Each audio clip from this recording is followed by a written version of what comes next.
So ఒక నది ఒడ్డున శివాలయం, గోదావరి నది ఒడ్డున శివాలయం, చాలా చాలా మంచి శివలింగం. సో అక్కడ మంచి ఏది అనుకుంటే అది జరుగుతుందంట. అట్లా అనుకునేసరికి చిన్నప్పటి నుంచి ఒక పూజారి ఆ శివుడికి భక్తులు అయిపోతారు కదా. సో అట్లా చాలా ఊర్ల నుంచి వస్తూ జనాలు సమ్మర్ అయ్యేసరికి చాలా మంది దర్శనానికి వస్తారు.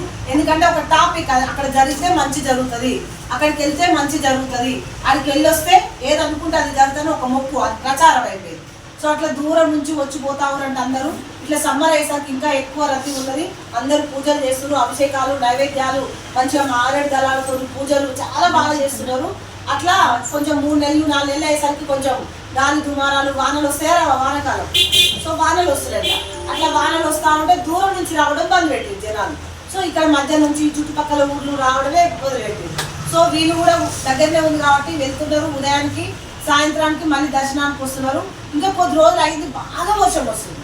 ఇంకా బాగా వర్షం వస్తూ ఉంటే ఇక ఊళ్ళో అందరూ అన్నారంట కదా, ఎందుకు పూజారి ఇంకా దూరం నుంచి జనాలు బంద్ అయిపోయారు, నువ్వు ఇట్లా మళ్ళీ అక్కడ నుంచి ఈ జనాలు కూడా వస్తలేరు, వరదలు వస్తున్నాయి కదా, వర్షాలు వస్తున్నాయి, వర్షాకాలం అయింది, మళ్ళీ మంచిగా ఉంటే ఏదైనా చేసుకోవచ్చు కానీ ఇంకా నువ్వు గుడిసి పెట్టి బయటికి రా అని చెప్పారంట.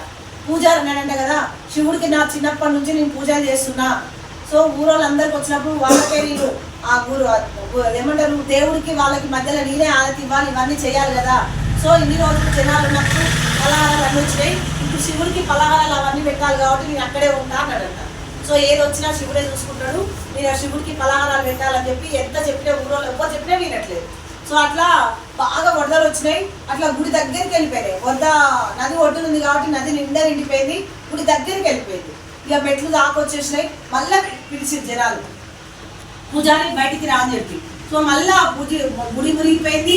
ఆ గుడిలో పైన శివలింగం, లోపల ఉన్న శివలింగం మునిగింది. అయినా సరే రావట్లేదు.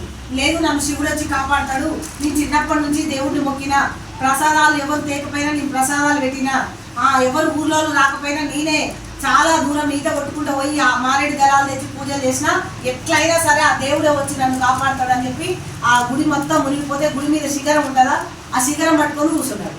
శిఖరం పట్టుకొని కూర్చున్నా కూడా అసలు ఇంకా ఏం లేదు. ఒకరోజు ఇట్లా పడవ ఒక మొద్దు వచ్చిందంట. మొద్దు వచ్చి చూసినాక ఏ మొద్దు వచ్చింది మొత్తం అని చెప్పి దాని కాలుతో దాని నిండా వెళ్ళిపోయింది. సో మళ్ళీ కొద్ది రోజులు ఒక పడవ అట్లనే దాని మీద ఉన్నాడు. మళ్ళీ కొద్ది రోజులు 2-3 రోజులు అయిన తర్వాత ఒక పడవలో వచ్చి, పూజారి ఏముంటావు ఇక్కడ మొత్తం ఊర్లో జనాలు లేరు, చాలా దూరం నుంచి పెద్ద పెద్ద ఫ్లడ్ వస్తుంది, వరదలు వస్తున్నాయి, నువ్వు మునిగిపోతావు, కొంచెం నువ్వు బయటికి వచ్చేసేయి అని చెప్పింది. బయటకు వచ్చి చెప్తే నేను రానంటే రాను, ఆ దేవుడే దిగి రావాలి, నన్ను కాపాడాలి, ఆ మహాశివుడే వస్తాడని చెప్పి అట్లనే మోపుతున్నాడంట. ఇక పడవ వెళ్ళిపోయింది. మళ్ళీ ఫైనల్గా ఒక హెలికాప్టర్ వచ్చింది. హెలికాప్టర్ వచ్చి ఏదో ఇక్కడ బాగా ఒక మంచిగా ఉన్నాడు, నువ్వు రా, నీకు ఎవరు లేరు కదా, ఇక్కడ చుట్టుపక్కల మొత్తం వరదలు వచ్చేసినాయి, తిండి కూడా ప్రాబ్లం అవుతుంది, నీతో పాటు ఒక 10-20 మంది ఉండేదైనా ఫుడ్ వేస్తాను కానీ నీ ఒక్కరి కోసం ఎవరు రారు, నువ్వు పైకి రా తాడేస్తా అని చెప్తే నేను రానంటే రాను, ఇంత కష్టకాలంలో కూడా 5 రోజులు 6 రోజులు అయ్యింది, నేను శివనామ స్మరణే చేస్తున్నా, ఆ శివుడే వచ్చి నన్ను కాపాడతాడు, నేను రాను అని అరుస్తుంట. రానంటే హెలికాప్టర్ వెళ్ళిపోయింది. అట్లా బాగా వరదలు ఎక్కువ వచ్చినాయి, గుడి మునిగిపోయింది, శిఖరం మునిగిపోయింది, వరదలు బాగా వచ్చేసి ఆ పూజారి కూడా చనిపోయాడు. చనిపోయినాక పైకి పోయినాక యుద్ధం చేస్తాడా చేయడా? ఎవరితోటి? శివుడా నీకు కొంచెమన్నా కనికరం లేదు, అందుకనే నేను బిచ్చగాడంటారు, అందుకనే పులి చర్మం బట్టలు కూడా గతి లేవు నీకు, ఇగో బూర్తి వేసుకొని రుద్దుతుంటావు, అందుకనే నెత్తిల గంగమ్మ ఉంటుంది, ఇగో పార్వతమ్మ వదిలిపెట్టిపోయింది, గణపతి నిన్ను కానీ మొత్తం అనుసలేవు, అందుకనే నేను ఇట్లా అంటారు అట్లా అంటారు తిడతారు అని చెప్పి ఇక తిడతానే ఉన్నాడంట.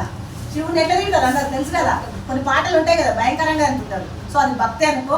అట్లా తిడతా అవునాడంట, శివుడు నన్ను కాపాడడానికి రాలేదు, నీకు న్యాయము లేదు, నేను అప్పటి నుంచి అసలు నా తెలివి వచ్చినప్పటి నుంచి నేను శివుడు అని చెప్పి నేను ఎవరు జనాలు ఉన్న రోజు పెట్టినా, జనాలు రాకపోయినా నేనే పూజ చేసినా, నేనే మారేడు దళాలు ఎంతో దూరం నుంచి పోయి తెచ్చిన, నైవేద్యం పెట్టిన, జనాలు రాకపోయినా నిన్నే వంటి పెట్టుకొని ఉన్నా, నువ్వు ఎందుకు నా కోసం రాలేదంటే నేను చాలా ఏడ్చిన పూజారి నీకోసము, నేను చాలా, ఎందుకంటే నువ్వంటే నాకు చాలా ఇష్టం, నేను ఒక మొద్దు తీసుకొని వచ్చిన, నన్ను మొద్దును పట్టుకోలేదు, కాలుతో దండేసినావు అని చెప్పాడంట.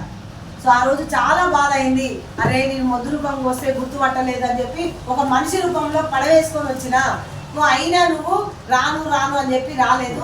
లాస్ట్ నేను తాడు రూపంలో ఒక మంచి హెలికాప్టర్ రూపంలో తాడేసుకొని వచ్చిన, అయినా నువ్వు రాలేదు.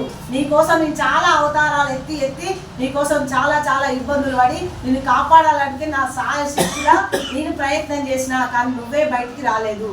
సో అందుకనే నేను అవకాశం రూపంలో వచ్చినా, నేను మనిషి రూపంలో రాలేదు, ఒక మొద్దు రూపంలో వచ్చినా నువ్వే దాన్ని గుర్తుపట్టలేదు.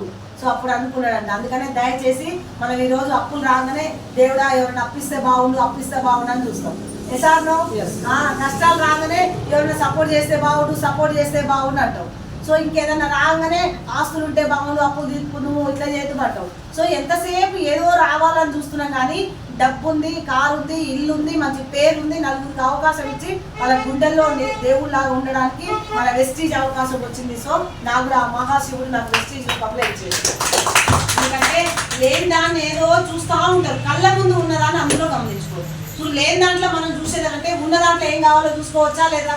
సో వెస్టేజ్ అన్నీ ఉంది సార్, ఎందుకు ఈ కథ రూపం